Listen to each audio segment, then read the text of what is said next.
We're going to stick to just basic principles and concepts of anything pyro. I want to get your mind thinking basic principles and concepts so you can be like me or like Bob Saracen across the way said, every time you walk into your local store or your local Big Lots, or you go into Joann's Fabrics or whatever, you'll be thinking, what can I use in here for pyro?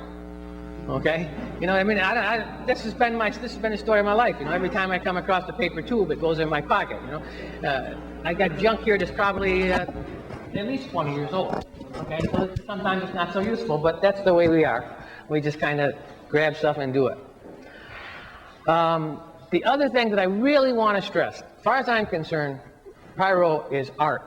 Okay, it's not a science. I mean, when you get out your scale and you weigh it, the composition, and you bring your press down to whatever PSI, etc., that's science. But that doesn't make your rocket, and that doesn't make your shell.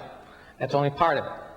And the art portion of the pyro is why sometimes something works and sometimes it doesn't. And you can maybe get that down to more working than more not working, but you're still going to have a few not works. So this really is an art.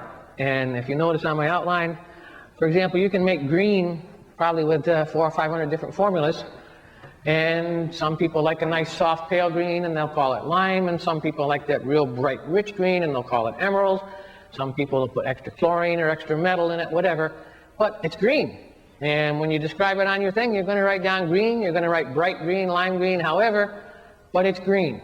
And there's lots of ways of making green. So we're not all going to do it the same. And no particular way is better or worse. What works for you is what counts. And if you make it work and make it work consistently and safely, stay with it. And that's another thing I wanted to stress. Okay, now, the title of the lecture is Paper, Paste, and String. The second part